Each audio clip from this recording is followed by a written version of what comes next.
Hi everyone, एक बार फिर से स्वागत है आप सभी लोगों का PW IT jam CSR net YouTube channel पर। क्या हालचाल है सभी लोगों के? उम्मीद है अच्छे होंगे हमेशा की तरह। बच्चे, आज हम बात करने वाले हैं एक बहुत ही खास एग्जाम के लिए, पर्टिकुलरली जो मास्टर्स करने वाले हैं या फिर जो कर चुके हैं, जो अपियरिंग में हैं, उनके लिए ये बहुत इंपॉर्टेंट वीडियो होने वाली है।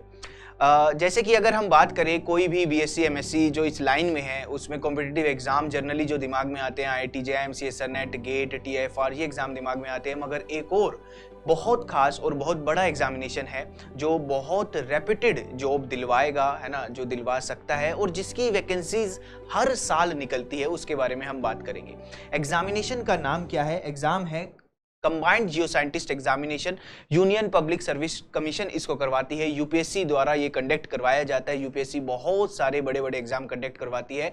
एक पर्टिकुलरली ये एग्जामिनेशन कंबाइंड जियो साइंटिस्ट एग्जामिनेशन भी यूपीएससी करवाती है, जिसकी एलिजिबिलिटी क्राइटेरिया MSc होती है, मास्टर्स होती है ना। वो masters MSc physics, MSc chemistry और MSc जियोलॉजी, ये 3 पोस्ट तो निकलती है। अभी मैं आपको पोस्ट के बारे में भी बताऊंगा। तो ये एक ऐसा एग्जामिनेशन है ना, जो मैं कह सकता हूं कि अगर मास्टर्स के बाद इस लाइन में जो सबसे बड़ी जो जॉब है, फिर वो यही जॉब है ना। सबसे जो बड़ी और जो सबसे बेहतरीन जो जॉब है, फिर वो यही जॉब है। इनके बारे में हम बात करेंगे।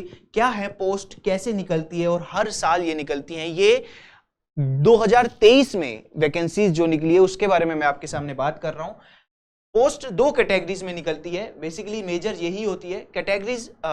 इसमें पोस्ट निकली है जियोलॉजिस्ट, जियोफिजिक्स एंड जियोकेमिस्ट, है ना। जियोलॉजिस्ट की बहुत सारी पोस्ट होती है हर साल, 216, है ना। इसके लिए एलिजिबिलिटी क्राइटेरिया बच्चे क्या है? MSc जियोलॉजी, इसके लिए एलिजिबिलिटी क्राइटेरिया बच्चे होता है, ठीक है। एंड इसके लिए सिमिलरली MSc फिजिक्स, इसके लिए यहाँ पर MSc फिजिक्स होता है। एंड देन यहाँ पर इसके लिए हमारा MSc केमिस्ट्री होता है, ठीक है। एग्जामिनेशन का पैटर्न क्या होता है, कैसे निकलता है, कब कब होते हैं, वो सारी बातें करेंगे। तो ये बहुत सारी पोस्ट है ना, 19 पोस्ट भी बहुत सारी होती है ना, 19 पोस्ट भी कम नहीं होती है, 21 पोस्ट भी कम नहीं होती है और 216 तो बहुत सारी बच्चे पोस्ट होती है। तो ये एक बहुत बड़ा एग्जामिनेशन है जिसको आप टारगेट कर सकते हो, जिसको आप चुन सकते हो, जिस पे है ना जो आपका गोल सेट कर सकते हो इस एग्जामिनेशन के बारे में। फिर ये भी है ना, पेपर एक ही होते हैं, तो ये दोनों पोस्ट यहाँ पर कैटेगरी 1 और कैटेगरी 2। जैसे कि केमिस्ट्री का कोई पेपर होगा, जियो साइंटिस्ट में केमिस्ट्री का जो एग्जाम होंगे, उसके लिए आपको chemist group A and scientist B, ये भी ग्रुप A की ही जॉब है ना। ग्रुप A लेवल, सबसे ऊपर वाली लेवल की जो जॉब है वो ही ये यहाँ पर उसी ग्रुप की ये जॉब है। ये आपके डिपार्टमेंट ऑफ वाटर रिसोर्सेज में रहता है और वो geological survey of India GSI के मिनिस्ट्री ऑफ माइंस में करवाया जाता है, उसके थ्रू वहां से निकलता है, ठीक है। तो बेसिकली अगर हम देखें केमिस्ट्री के लिए हमारे पास 19 एंड 2 21 पोस्ट है। इसी तरीके से फिजिक्स 19 एंड 1 20 है। एंड इसी तरीके से फिजिक्स की देखें तो 21 और 2 23 पोस्ट है। एग्जाम एक ही रहता है, ठीक है। अब ये निकलते कब है ना, ये फॉर्म कब निकलते हैं? तो बच्चे मैं आपको बता देता हूं। जैसे कि 19 सितंबर को, है ना, 19 सितंबर 2022 को एप्लीकेशन डेट आई थी। 21 सितंबर 2022 को, मतलब कि सितंबर के अराउंड ये फॉर्म निकलते हैं। देन डेट ऑफ एग्जामिनेशन कब होने वाला है? Date of examination generally GATE के आसपास, है ना, गेट वाले टाइम के पास ही होता है। गेट हमेशा पहले होता है, तो ध्यान रखना जो लोग गेट की तैयारी करते हैं। यानी कि पेपर इसका होता है 19 फरवरी को पेपर है 2023 में, है ना। 2023 में 19 फरवरी को पेपर है। अब बच्चे ये जो एग्जामिनेशन है, ये वाला जो पेपर है, ये प्री पेपर है ना, प्री एग्जामिनेशन है। मतलब कि ये वही तरीके से कंडक्ट करवाया जाता है, पेपर का जो पैटर्न है वही है जो IAS IPS होते हैं, उनके जो एग्जाम होते हैं ना, वैसे ही, दैट इज प्री, फिर मेंस एंड देन इंटरव्यू। तो 3 लेवल पे एग्जामिनेशन कंडक्ट करवाया जाता है। वो 3 लेवल कौन सी है? वो 3 लेवल ये है। प्लान ऑफ एग्जामिनेशन अगर हम बात करें तो ये है plan of examination. Examination 3 stage में कंडक्ट करवाया जाता है। सबसे पहले होता है कंबाइंड जियो साइंटिस्ट का प्रीलिमिनरी एग्जामिनेशन, जिसे हम प्री एग्जामिनेशन भी बोलते हैं। इसमें क्या आता है ना, इसमें 2 पेपर होते हैं बच्चे, 400 मार्क्स का ये एग्जामिनेशन है। 2 पेपर होते हैं, अभी मैं बताऊंगा अंदर जाके वो भी बात। एक होता है जनरल स्टडीज और एक आपका एरिया, है ना, हमारा एरिया। जैसे कि मान लो हम केमिस्ट्री का देने जाएंगे ना, जियो केमिस्ट्री का हम देने जा रहे हैं, तो हमारे पास प्री में 2 पेपर होंगे। पेपर 1 में जनरल स्टडीज जो यूपीएससी का प्री होता है वैसा ही थोड़ा सा लेवल कम होता है ना, अच्छे क्वेश्चन पूछे जाते हैं ना, तो आपको सारी चीजें पढ़नी होगी, है ना, हिस्ट्री, सिविक्स, ज्योग्राफी, मगर वो सिर्फ छोटा सा पार्ट है, एक बहुत छोटा पार्ट है, बहुत सारे नंबर आपके सब्जेक्ट के होंगे। तो ये 400 मार्क्स का होता है, जिसमें 100 मार्क्स के एक पेपर होते हैं, 100 मार्क्स का एक पेपर होता है, और 300 मार्क्स तो भैया अपना एरिया होगा। जैसे कि 300 मार्क्स प्योर केमिस्ट्री के होंगे, अगर कोई जियो केमिस्ट का देने जा रहा है, कोई जियो फिजिक्स का देने जा रहा है, तो 300 मार्क्स फिजिक्स के होंगे और 100 मार्क्स का आपका जर्नल स्टडीज होगी, वो भी देना पड़ेगा ना, यूपीएससी करवा रहे हैं एग्जामिनेशन, तो वो भी देना पड़ेगा। तो 2 पेपर बच्चे ये होते हैं, पेपर 1 एंड पेपर 2, ठीक है। ये तो हो गया आपका क्या, एमसीक्यू, है ना, एमसीक्यू। ये फरवरी में एग्जाम होता है। प्री का एग्जाम कब होता है भाई? प्री का एग्जाम अगर हम बात करें, प्री आपका एग्जाम करवाते हैं, अगर हम बात करते हैं तो प्री आपका फेब में होता है।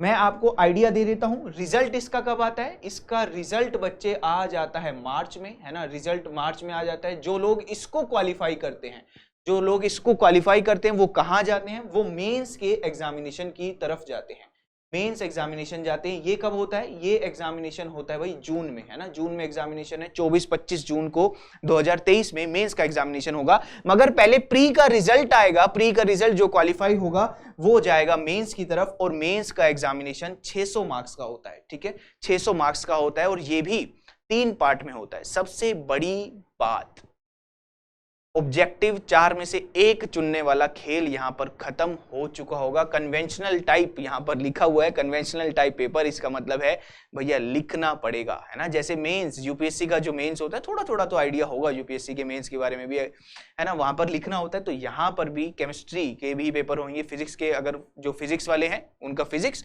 पर्टिकुलरली आप केमिस्ट्री वाले फिजिक्स में मत सोचो, फिजिक्स वाले केमिस्ट्री का मत सोचो, मैं जस्ट बता रहा हूं, जो फिजिक्स वाले हैं जियो फिजिक्स, उनमें सिर्फ फिजिक्स आएगी, और केमिस्ट वाले हैं जो उनमें सिर्फ और सिर्फ केमिस्ट्री आएगी, है ना। तो यहां पर 3 पेपर होते हैं, मेंस में 3 पेपर होते हैं। पर्टिकुलरली मैं आपको डिस्क्रिप्शन में एक लिंक भी डाल दूंगा पीडीएफ की, जो जहां पर आपको कंप्लीट सिलेबस मिल जाएगा। Complete syllabus in the sense mains का क्या सिलेबस है और प्री का क्या सिलेबस है। जनरली पूरी केमिस्ट्री, अगर हम केमिस्ट्री की बात करें, है ना, केमिस्ट्री को एक एग्जांपल लेकर चल लेते हैं, अगर हम केमिस्ट्री की बात करें तो पूरी केमिस्ट्री आएगी प्री में आपके। हाँ, लेवल ऑफ क्वेश्चन अगर मैं कंपेरेबल बात करूं तो जैम जैसा ही, मतलब कि हम नेट और गेट जैसा तो नहीं कहेंगे, इतना मुश्किल नहीं आता, बहुत बेसिक क्वेश्चन आते हैं, बहुत बेसिक क्वेश्चन आते हैं प्री में। तो प्री क्वालिफाई करना इतना मुश्किल नहीं है, वहां से आप कर सकते हो। हाँ, थोड़ा सा आपको जनरल स्टडीज पढ़नी पड़ेगी और थोड़ा सा रूटीन में रहना पड़ेगा। जो लोग मास्टर्स में हैं वो तो जरूर इसको दें, क्योंकि उनको सब्जेक्ट में ना अभी बहुत ताकत है, उनके सब्जेक्ट में बहुत कंट्रोल है, अगर वो पढ़ रहे हैं तो ऑब्वियस सी बात है। तो ध्यान रखना, यहां पर प्री में आपके पास 300 मार्क्स का पेपर होगा जो आपके पर्टिकुलर सब्जेक्ट का होगा, और वो ज्यादा लेवल की बात करें तो बहुत ज्यादा मुश्किल नहीं होता, जैम के आसपास या जो जर्नल हमारे यूनिवर्सिटी के एमएससी एंट्रेंस होते हैं उसके आसपास का होता है। हाँ, कुछ टॉपिक एमएससी से भी आते हैं, मगर वो भी बहुत बेसिक बेसिक आते हैं, वो आप सिलेबस देखोगे तो आप देख लोगे, प्रीवियस ईयर पेपर देखोगे तब भी आपको पता लग जाएगा। देन स्टेज 2 में आपका कंबाइंड होता है, इसमें आपको लिखना पड़ेगा। जैसे कि अगर हम बात करें, हम बात करते हैं, ये रहा आपका, ये एग्जामिनेशन है किसके बारे में? स्टेज 1 का। स्टेज 1 में जनरल स्टडीज 2 पेपर है भाई स्टेज 1 के। एक पेपर है जनरल स्टडीज, जैसे कि अगर हम बात करें, पहला जियोलॉजिस्ट का है, ठीक है, पहला जियोलॉजिस्ट का है, और फिर उसका साइंटिस्ट बी जो सेकंड कैटेगरी की थी, उन दोनों का एक ही पेपर होगा। तो यहां पर इसके, अगर इस पोस्ट के बारे में बात कर रहे हैं तो हमारे पास 2 पेपर हैं। एक पेपर 2 घंटे का है जो 100 मार्क्स का है, जिसमें जनरल स्टडीज आ रही है, फिर जियोलॉजी का है और जिसमें 2 घंटे का है और इसमें 300 मार्क्स का है। अगर हम बात करें हमारे केमिस्ट की, ये रहा केमिस्ट वाला, जनरल स्टडीज का 2 घंटे का 100 मार्क्स का, एंड केमिस्ट्री प्योर आपकी 2 घंटे का 300 मार्क्स का। ये पेपर कब होंगे? ये पेपर बच्चे होंगे फरवरी में। रिजल्ट आ जाएगा कब भैया? रिजल्ट आ जाएगा आपका मार्च में। मार्च में रिजल्ट आने के बाद आपको तैयारी करनी है मेंस की, है ना। मेंस के लिए आपके पास मार्च, अप्रैल, मई, है ना, मई और अप्रैल, लगभग 3 महीने, 2.5 से 3 महीने टाइम होता है प्री के रिजल्ट और मेंस के बीच में, और फिर आपका मेंस का एग्जामिनेशन होता है। ये जर्नल में एक सिर्फ केमिस्ट्री का एग्जांपल लेके आया हूं, सिर्फ केमिस्ट्री का एग्जांपल लेके आया हूं। तो मेंस का अगर हमारे पास पेपर है, मेंस का पेपर है, तो इसमें 3 एग्जाम होंगे। थियोरिटिकल ये होगा, ये ध्यान रखना, थ्योरेटिकल ये होगा। जैसे केमिस्ट्री में हमारे पास क्या होता है, एक पेपर होता है फिजिकल केमिस्ट्री का, एक पेपर होता है इनऑर्गेनिक केमिस्ट्री का, और एक होता है ऑर्गेनिक प्लस एनालिटिक केमिस्ट्री का कंबाइनली, ठीक है। और पेपर 200 200 200 मार्क्स के होते हैं, 600 मार्क्स के अराउंड यहां पर ये पेपर जाता है, ठीक है। फिर बच्चे मेंस का रिजल्ट आता है, फिर मेंस का रिजल्ट आता है, और फिर मेंस के बाद आपका क्या होता है, यहां पर अगर हम बात करें मेंस के रिजल्ट के बाद, वो रही ना हमारी स्लाइड, वो रही हमारी स्लाइड, ये रही मेंस का रिजल्ट आएगा। इसके रिजल्ट के बाद आपका क्या होगा, इसके रिजल्ट के बाद आपका इंटरव्यू होगा, है ना, इंटरव्यू। फिर आपको पोस्ट ऐसी दिलवाएगा ना, ऐसी पोस्टिंग दिलवाएगा जो मेरी ख्याल से, है ना, मेरे या फिर सभी के ख्याल से जो इस लाइन में है उनके ख्याल से इस एमएससी वाली लाइन में इससे बढ़िया कोई पोस्ट नहीं है। तो प्लीज इसके बारे में थोड़ा सा सोचें।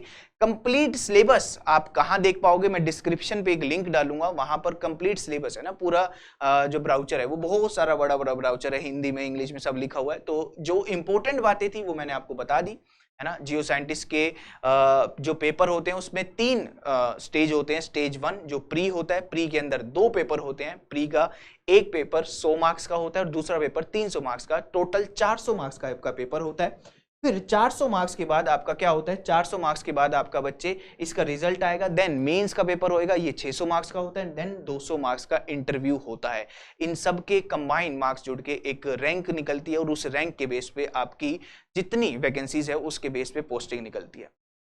तो मैं अभी जस्ट आपको ये दिमाग में डालने के लिए वीडियो बनाई है कि हाँ, जो लोग मास्टर्स में घुसने वाले हैं वो भी इस बारे में सोचो, गेट नेट ये सोचो, बिल्कुल सोचो, ये भी क्वालिफाई करना जरूरी है, मगर उतना ही इंपॉर्टेंट और उतना ही बेहतरीन या फिर हम कहें उससे भी ज्यादा आपको फायदा पहुंचाने वाला एक ये एग्जामिनेशन है, जियो साइंटिस्ट का कंबाइंड एग्जामिनेशन। तो इसके बारे में प्लीज सोचेंगे, है ना। ये हमारा प्री का पैटर्न था, ये प्री का पैटर्न था और ये मेंस का पैटर्न था, और उसके बाद ये पर्टिकुलरली केमिस्ट्री का मैं लेके आया हूं, और उसके बाद आपका क्या होता है, इंटरव्यू। तो इस एग्जाम के बारे में आप प्लीज प्लीज प्लीज जरूर सोचिएगा, तैयारी कीजिएगा। थ्योरेटिकल इस एग्जाम में अब जैसे कि जो आपका मेंस है उसमें क्या आएगी, थ्योरी आएगी। अगर हम बात करें इस मेंस एग्जामिनेशन में ये कंप्लीटली क्या होगा, थ्योरेटिकल।